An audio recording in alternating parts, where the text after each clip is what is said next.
Voi ni hi October ni ria da nia October ni ria sang di som ni pa ni an nala dia he jam phai phi in rin ni ni an nal khop mai bol pe la ke sam phai de la ta ni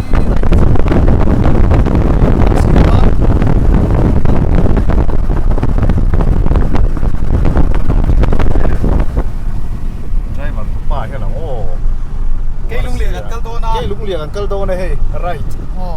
cái lũng lìa right so new chấm phai bia kiếm thế này gì không phai bia chấm phai lấy lịch để là hi new chấm phai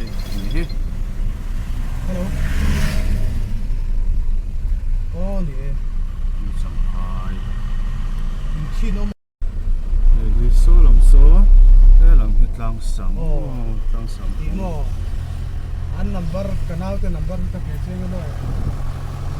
không kể 5560 mình nói cho các bạn cho cái lũng lìa anh câu đó thì vậy cái lũng lìa tùy khóa chấm phai tùy khóa tuấn phai ở phần thảm mò hey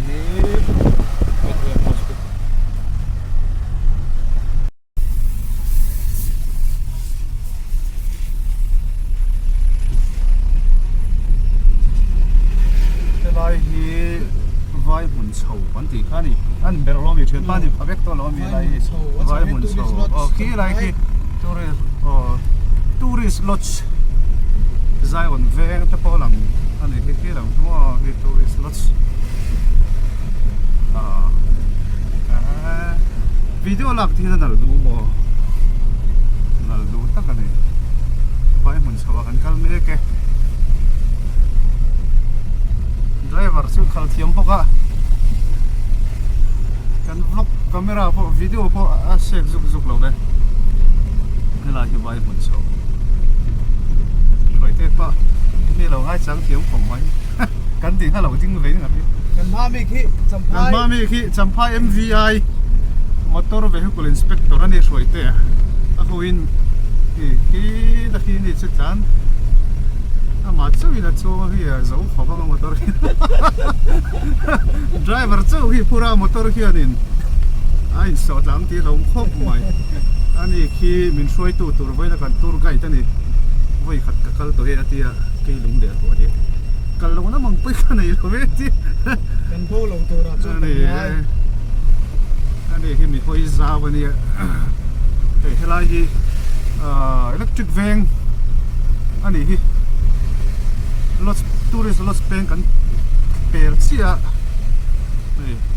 khi lai thu zia khi nên chọn nó sẽ thì mới ăn sức bây giờ rồi tới bây giờ khóc mấy bây mua hàng tiền chi khá đủ lâu thì về lá thì mà tốt nó thì vắt lâu thì mua bay cái đó chứ không mua thì rồi khơi mấy củ vào tiền đâu thì mua kan leng ve mo su tro ki ki la din chu mo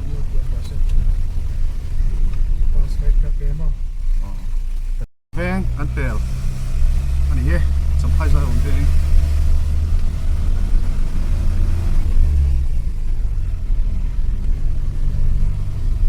cái lũng lìa su tùy ta po lut ve view tong su mà như video clip thôi thế là ha tu cần không tới tụ tập ra kiểu móng một cái phát lụt đây với ní khoa chú nằm rêu kia sao vul vul lâu mà tụ lại ní sao chứ sao thế sao vàng ní chứ chúng chỉ lấy chúng mà chẳng nó mà cho nó sôi rộng mấy thế này overall sao cũng không mấy cái lâu vlog hàng với cái phim mấy tụ là xin mấy tối tế phim thì tụ về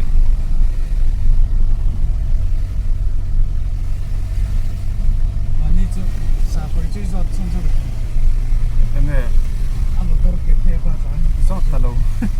cái sấy phải tuy đủ vắt lâu mới được theo còn cần lụt đây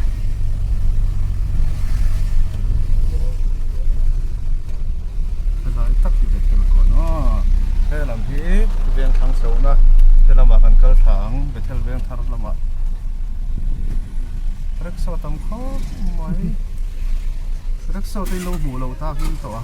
awang to sia mu tu hi Hãy subscribe cho kênh Ghiền Mì Gõ để không bỏ lỡ những to rickshaw ji mo chai chen pa lam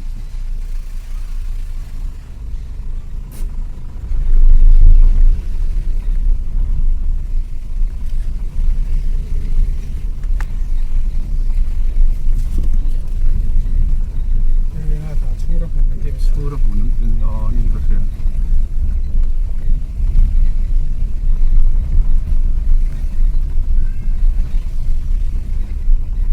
Zoram pum roman ka thik nu ho khom puyom ba ka siya boy thua.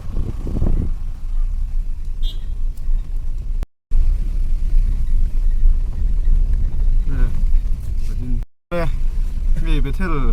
Bethel veng thar kan na theng lo deu. Sampai Bethel ai ti ke mo helai school po ki. Anh zoom mới ngô nhuộm về nhé chậm phải là cá lẩu tan thế lẩu sụt ta phim clear anh record rất là nghe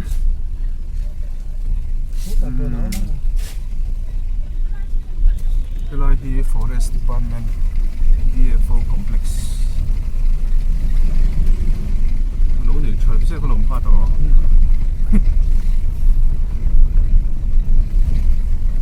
có chuyện ba như này cái đấy thôi. Nhớ tao rồi. Sụp này lên con này cái đấy.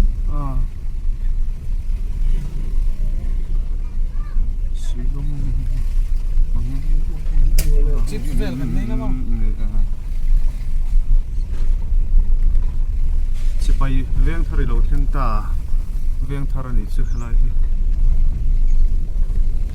Veng thar thì hi Bethel thì hi xây tel to lo cái gì à? Xuân hóa cái trong Bethel veng thar anh thì đâu cái rắn đủ vắc lâu. Veng thar, chăm phai veng thar này tóc mày. Roman cái clip muốn quỷ, anh em sẽ chăm phai district ở trên. Vậy nè. Sẽ có vấn đề. Còn đủ. Hiện tại hiện hay nghe thiên lệ đồ lắm này nè.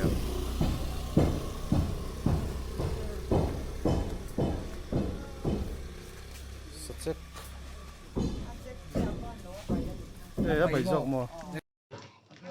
chuyện ta hiện thấy sạch sẽ sắp bây giờ mồm ê mấy trò nói mi dọc hả Kan nào nhỉ chứ mi ăn là vào đấy to là phát hiện đón về nông dân số là chân tao à sắm ra chứ bên sang đúng không chẳng thấy mi ông bùi gan và phai trăng lòngกันđàn ông bia va là mi của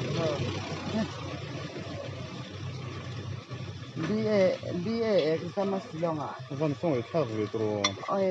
exam lâu họ cả nghe rồi thấy chỉ là làm bằng ác về nghe văn tôi về sớm sớm để có gì rồi có số lâu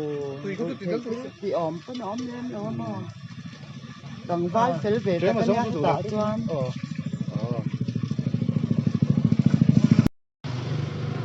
nhớ thi lom về thầy thấu chu nè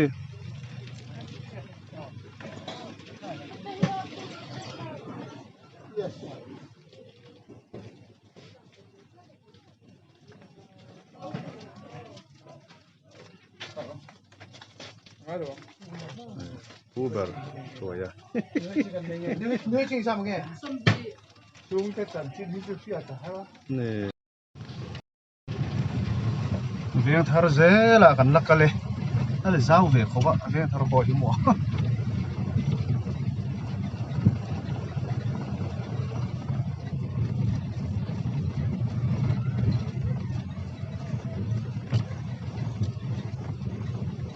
liệt thấy ở hẳn suốt chắc cái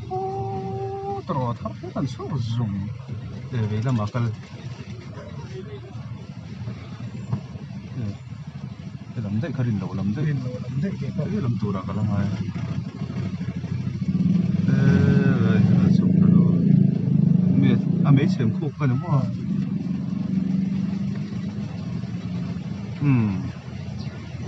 cắn tùng cái lúng lìa beng cắn lụt ta cái giờ mấy thế à phải thế là nó còn linh về rất thôi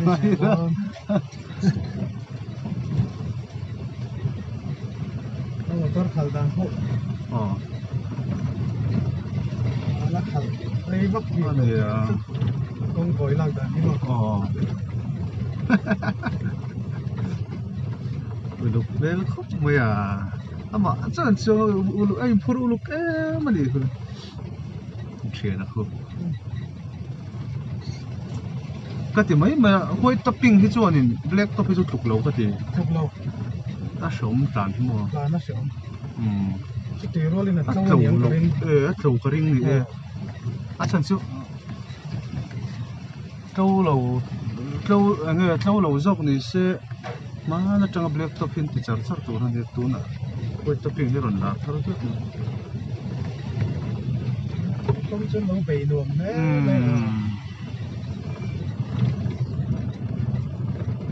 mình là rằng ai hiện cả là cái này là vậy Afay at na. mà cái tiền nó quay lúc cả đấy tàu cái điện thế luôn nè sắm phai lắm thằng quan tùy liệt đặt cái dọc cái sự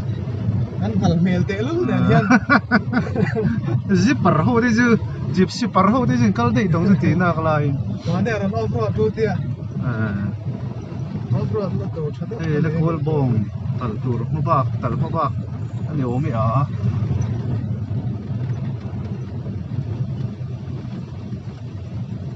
Bắt xe rồi. cô lần tổ mấy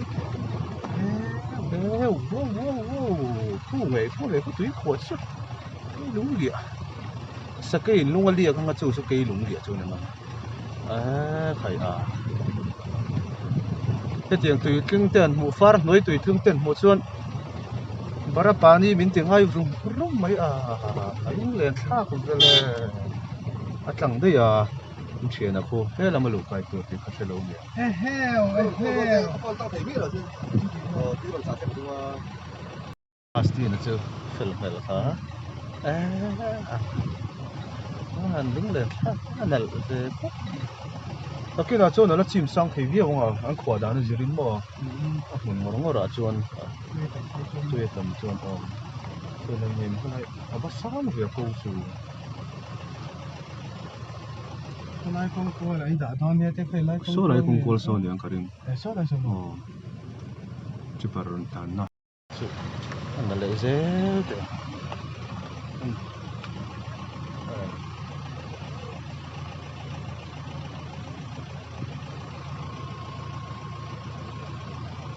cái khu này cái lũng lịa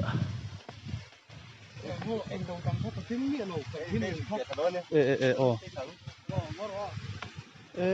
cái ta khu này anh tôi tham mấy tệ đấy nữa lâu rồi anh đi mà sẽ dục số nó tôi khu đục nó đâu em mà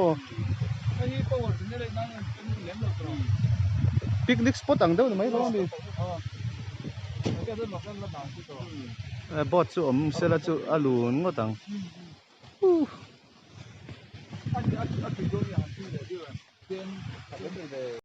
cái lũng lịa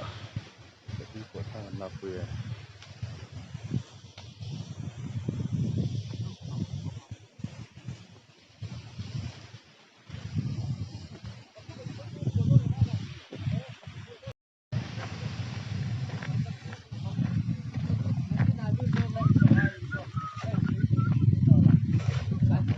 nó nổ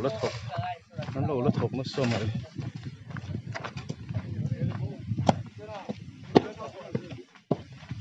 kìa lần đủ đâu phức à hết thì làm hết thì làm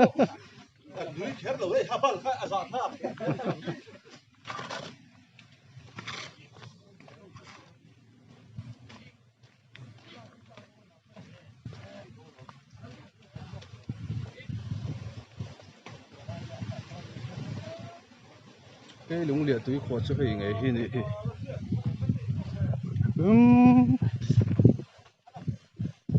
sang về thế mới sao khóc mỏi khi lại cái chấm phai về sang về đó mà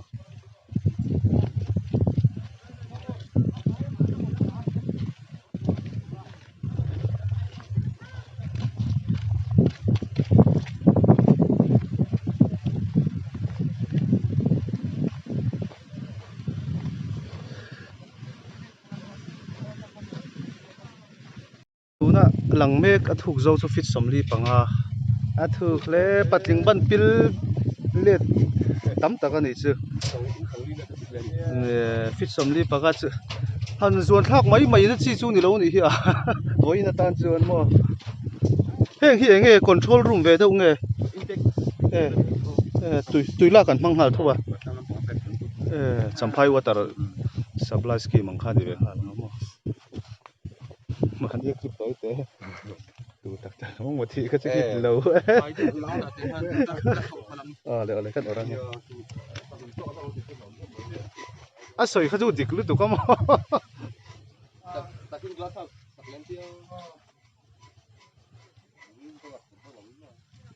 เราที่จะเข้าเซสปีดโบ๊ทที่จะเข้าเราอมใจโดนนี่มั้ง a pui ve khop mai tu na ke lung le tui kho chung an lu don a thim deuh mai theia an su kha zela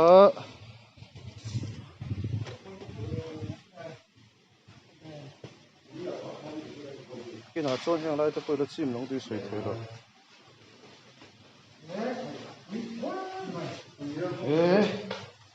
khơi lù thế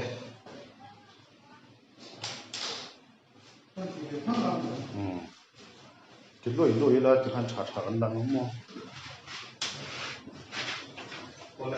chim don ra đây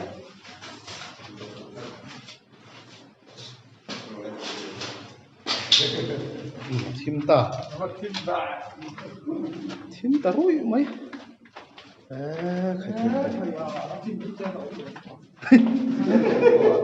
anh còn lại hello thím tóc mấy ngà hello chim tóc mấy ngà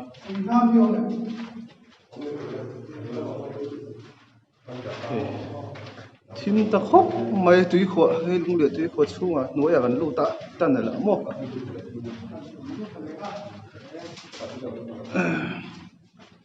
tu nói hiện cần xưa thì chút tuổi nó còn nét cái cái này mò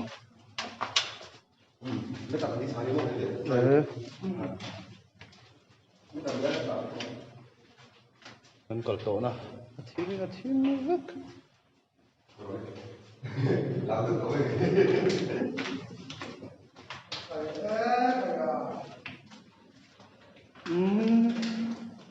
thiên tổ vía về lì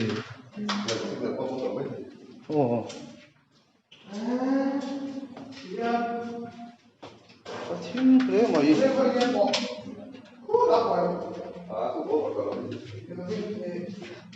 rồi pe vậy giống xe chưa này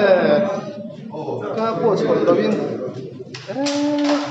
signal pom tổ lâu pom signal bộ chuối ta khơi nó lụt liền anh em để ruồi nó có rap thoát về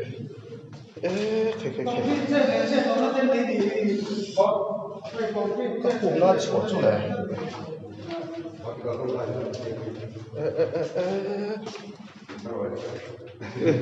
thục tụl mày tôi nói hiện engineer Augustine mình xuôi đi chuyên của Augustine mo các tôi nói pressure mi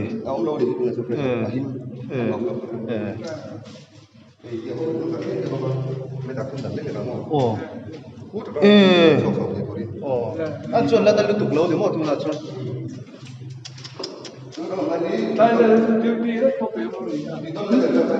giản dị thế ngay thì không được thế pressure thì release na này pressure release valve cần siêu cho nó liếc nó tổng số tùy số hay thì oxygen đủ ra đi bỏ khi oxygen intake hàng hai về chắc oxygen intake đúng không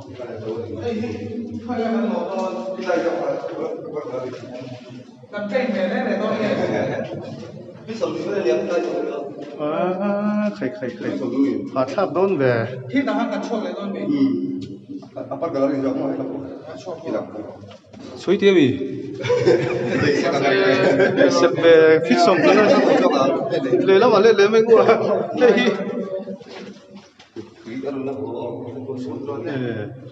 khi lại khi anh số số nó tụt cái cái bị mi rồi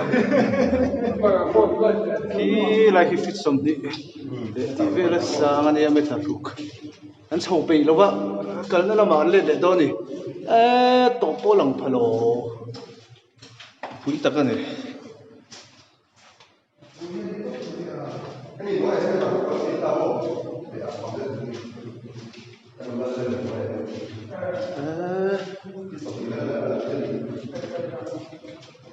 bố rồi khi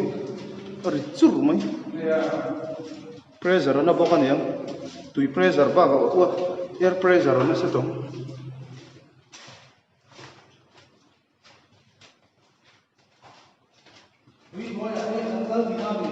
tùy nuôi à cần này waterman tùy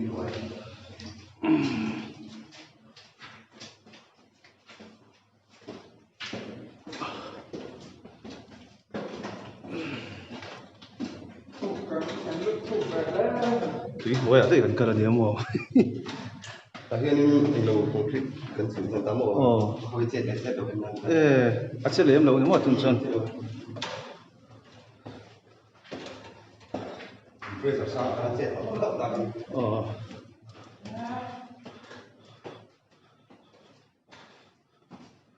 chết cả lộn đó nè mà em bây giờ dùng đi có thì tại vì dùng phải tháo xuống lên ta chúng ta số đông đầu đâu không biết tầm gì đạp xuống lên đó anh xuống lên lối mày lụt liếng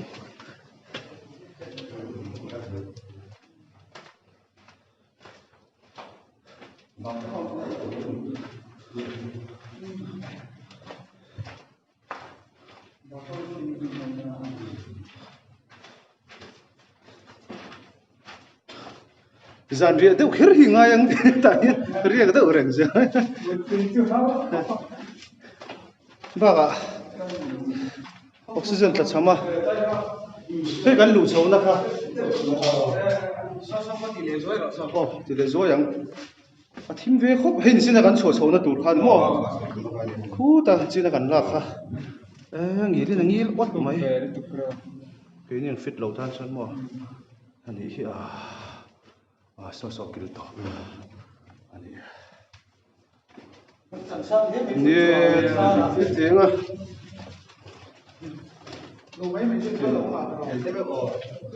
anh chuyển engineer này mà nó mà lòng hay nó không xem không kia đi hay cả lấy rồi anh em đây thằng bạc em tụi nó tổ xuống luôn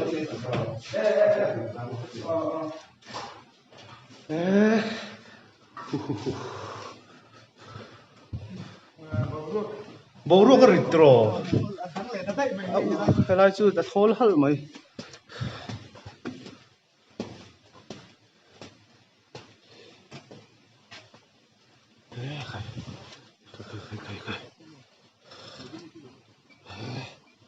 thằng về thar sinh để nó còn cái chấm phai làm thô mì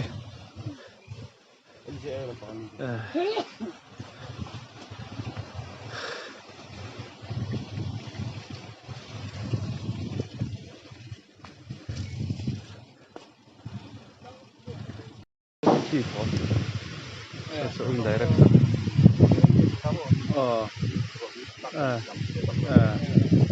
tầm phai rồi thì tập tầm rong đang tốt phải không? Tập rong mình sổ bạc tận là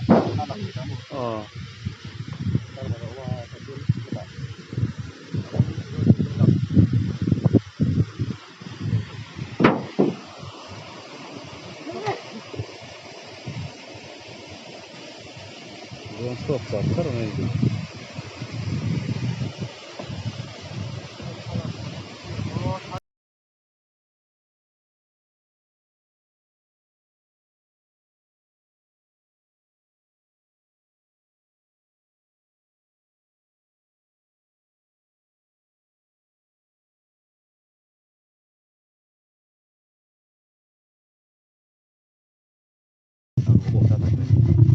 anh đi đấy tu ya ko khi khi không khi anh là khi thấy nghiệm cái bắc vô sang rồi mà thì cái này lấy cả bằng hiện ani chong khilai chu ai le na bani teu ve ai lên picnic spot thadeu tu zone mai có thể spell thế hẳn có thể ko te saknan vela da cái đấy cũng tóc nó mới help rồi hai bak hen sang to long mo headline ani chuan rồi à bị có luôn ke lung lia san zong athuk zong chu fit som li panga somnga ang vela ni chu metar som ni khi po tam e khi po ko ta thop phuk mai ni so lai so intek water intek từ nó lấy cái nó sẽ khí là hắn ta chờ ấy nó đủ nó sẽ xịt vào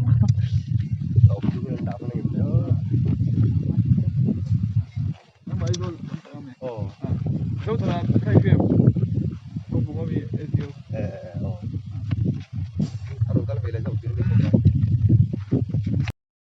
nó so le chuyển phải tha ra rồi thằng phi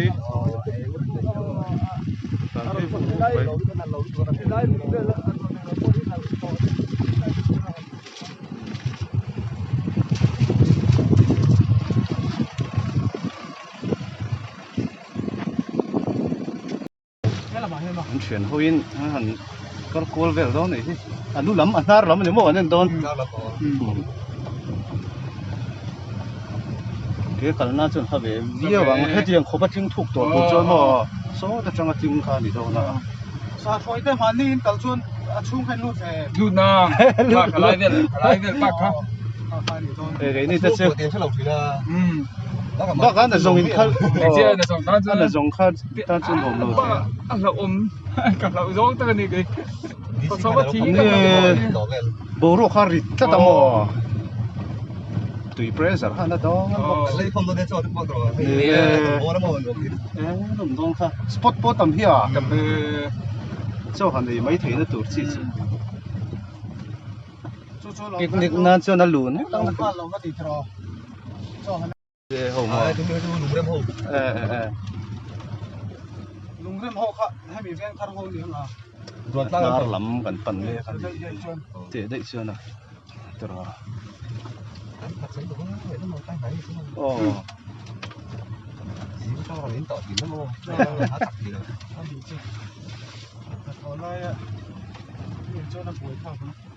chuyện vật rồi tệ nghe nuôi mi tệ mà nuôi đúng vậy chứ nuôi tất cả chú lồng tất cả cái gì bố ruột tệ nghe lum chia lâu lum chút rồi mà sẽ uập về rất họ sao mà thì cái lồng này oxygen intake không lâu sẽ chú cắn sao hoa lắm họ là gì vậy ni lâu tiếng kia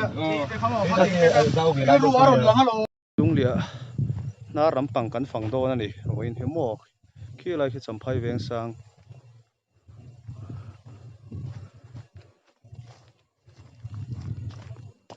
cái lung lìa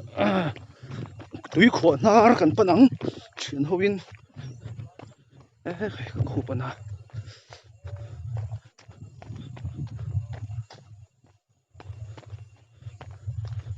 kia kalau nan chun lat túi khổ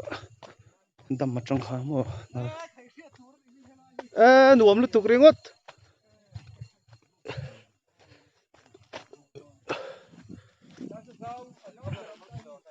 khỏi vẫn nuông về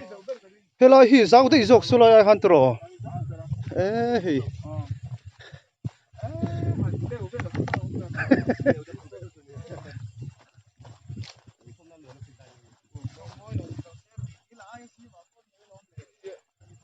nuông lúc tục ringot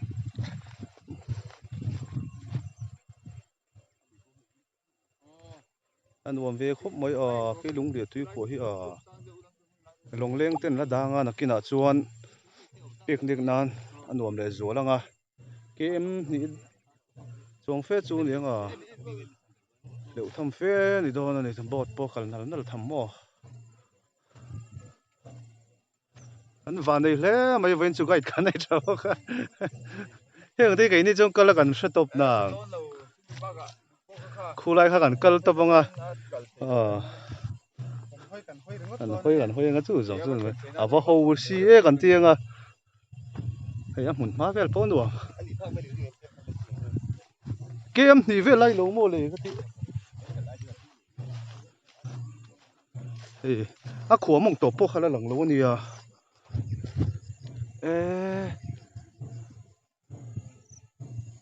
ใคร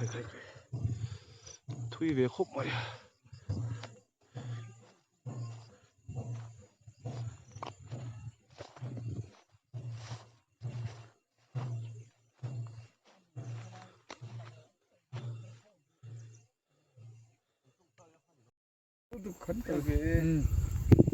公去读书上面，这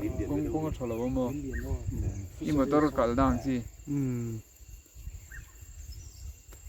lùng tên đó là không lồng o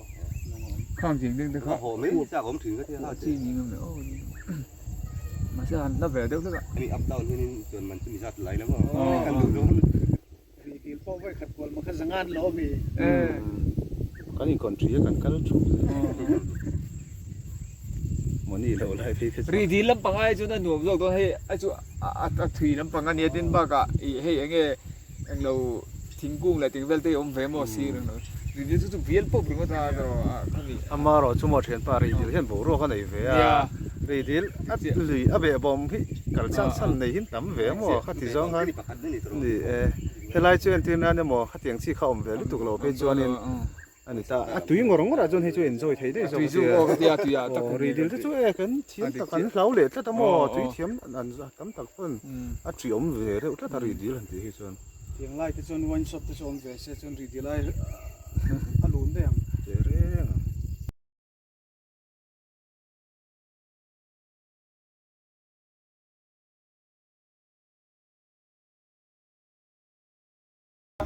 เฮ้ยเลยกันเกลุงเลียต่อจุอันเฉียนเฮาอินขอใจกันเรเลตาเฮ้ชัวร์อ่ะอาร์เซียโอ้ยลีเดียวของเราอันรวมกันติดลังวิวเว้ย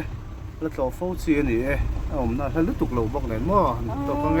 นี่ที่เกิดก็จะก็มั่วเลยเฮาอินเซปเทมเบอร์นี่สังเกตดิค่ะ เอาประบาลตัวไป นี่เรียกสังนี่สมนี่ปฏิยาเกลุงเลียตุยขวดสัมภายกันโตสุเฮียมอกันโบกะอันนู้นเตะกันเชียนไปอินจิเนียร์ไซด์อินจิเนียร์ผมก็สิ่งนั้นมีหันลูปุยกันว่าในครบมายมีน้องปีลูเหล่าน่าจะกันเอ็นตัวละฟิตสมลีปังอาถูกตุยด้วยกันลูตอนนี้เบอร์ไม่ให้กันลูดูโตกันกับมอกันโบกะอันนี้ขัดที่ส่งขานี่โอ้ใบอุเล่